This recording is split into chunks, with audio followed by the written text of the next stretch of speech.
More to come from the league leaders a little bit later on. But let's start with the first match on Saturday with champions Manchester City heading to Wolves. Let's hear from both managers. He said to me, look, I know you ask about my profile, my personality. I'm one of the best guys outside of the pitch, but inside of the pitch, I'm very hard. So that's the kind of man I want also, with the quality that you have. So it was a simple talk. So and it was very easy to convince him to join us. He's an exceptional striker. We said many times it is. But at the age that he has, and I think his ambition, he want to be better, will be better. He's a nice guy. And this is the most important thing, the quality he had before he came here, he's continued to do what he has done. We didn't add many things. It must be getting to a point already, Shay, 6 games into the season, where Pep Guardiola's fed up of hearing questions every week about Erling Haaland. But you just can't take your eyes off this player. He has been unbelievable. Yeah, Premier League Player of the Month as well. His first month in the Premier League. So many goals. It's just exciting to see some of his clips, just to watch him. And I was lucky enough actually to meet him when he signed, and I spoke to him just off the record, and I says, were you nervous joining Man City? What about the Premier League? Are you nervous about settling into the Premier League? He goes, no, not at all, man. Let's get it on. He was just so excited to get started at Man City. And with the players around him, Jules, the chances that they create for him, people are always talking about not many touches in a game. The touches, all that matters is putting the ball in the back of the net. And with these players around him, and his finishing technique and his skill and his mindset, he's going to get so many goals this season. Karen, the numbers are already incredible. How many is he going to end up getting? Wasn't there a stat that on the form that he's in at the moment, if he continues, is it like 102 goals or something ridiculous? So every person that's playing fantasy league, surely you have him every week as your captain. Oh yeah. But look, all his goals, 6-yard line. In the 6-yard box. He's about, as Shay said, it's about the service given to him. But you still know he's going to be in there, but you still can't stop him, A, because his movement's too good, B, he's too strong, or he's too quick. He's literally got everything that you'd want as a centre forward, and to have someone like Kevin De Bruyne constantly give you the service, it's a centre-forward's dream as well. Well, we can talk from a perspective of watching him, Shay, but as you said a moment ago, you've met him, you've spoken to him. Does he have a different type of, mentality to other strikers that you've spoken to before? We talk about pressure in the Premier League, and he joined a big club for a big fee, a big wage, and he's a superstar. We talk about the likes of in the past, Messi, Ronaldo, coming to the end of their career. I think this guy's the next superstar. I really do. I think he's got so much ahead of him, and his mindset. Just speaking to him, briefly or whatever it was, he was just like, let's go, let's get it on. I'm ready for this league. I'm ready for what's ever to come, and I'm excited about it. He was like nearly fist pumping as he was talking to me. Like he was just mad to get going, and you can tell that by his performances. As I say, he's not bothered about getting too many touches.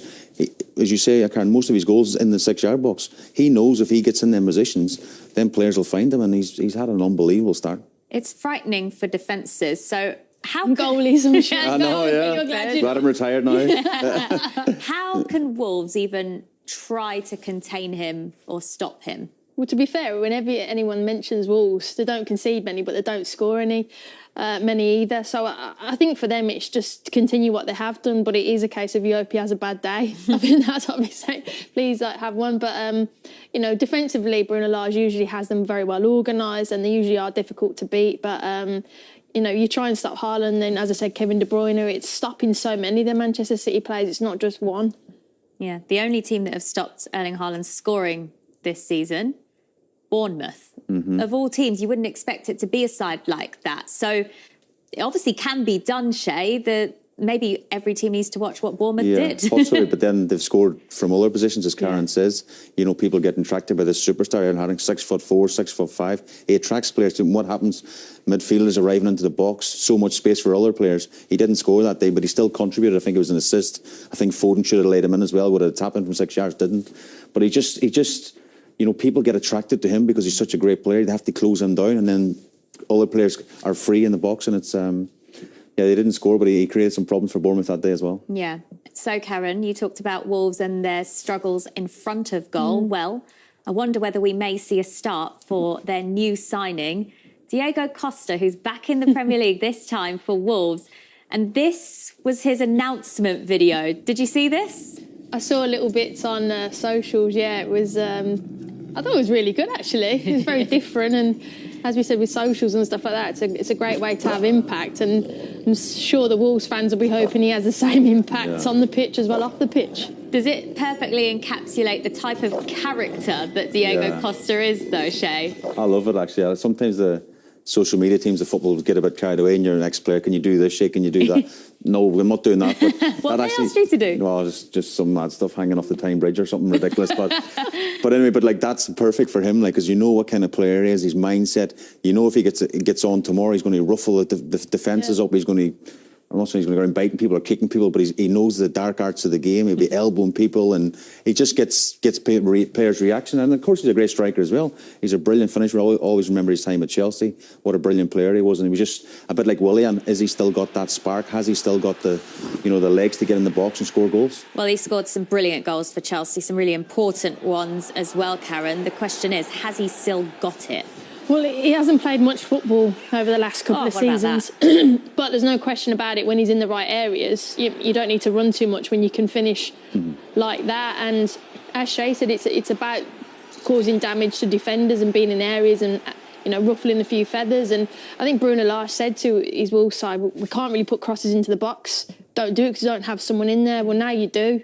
You can have someone in there and, he'll be itching to get on the pitch. He hasn't played since December, Shay, so are we expecting Bruno Lage to manage his minutes? Maybe not a start, but maybe bring him on? I would imagine so. I've seen his comments during the week, as he says, it might take him a couple of weeks to get up to fitness, but I believe I can, bring something to this team. And then the manager says he's in the squad for tomorrow as well. So, if you need a goal, if it is a tight game and they can manage to keep Mancity and Haaland quiet, if you bring him on for the last 15, 20 minutes, the City defenders will know there's a top striker coming off the bench. Well, it's a new threat, isn't it? And that's the difference, isn't it, for Manchester City coming into this game? It's a new player that they need to be worried about. It is, and you ask him, we saw what he could do previously. I know he hasn't had those minutes, as we said, and he's not up to speed, but if the ball's in the box and he's there to attack it and something falls to his feet, there's no question you can trust him. He's been there and done it, and as you said, Manchester City, they'll have to think of something different. He's a different problem that they can pose toward Wolves for them. What have you made of Wolves overall this season? Yeah, as Karen said, they don't score many, but they don't concede. They're quite a solid team. I do like the manager, actually. I think he's got a lot of time for him. But now, obviously, with the likes of Costa coming in, you would think if he can add a few goals to that team, I know goals change games and goals gives you confidence and it gives you a bit of pressure off the back four. If you're, so tight every time you can get a couple of goals in the game, it just makes such a big difference. But I just can't see anything other than Man City 1 tomorrow, if I'm being honest. I think they're just too good. They're really in the zone right now. And again, we talk about international break 2 weeks. Pep Guardiola will be going, right, it's an early kick-off tomorrow, but we want to get in, get the 3 points and then see what Arsenal do later.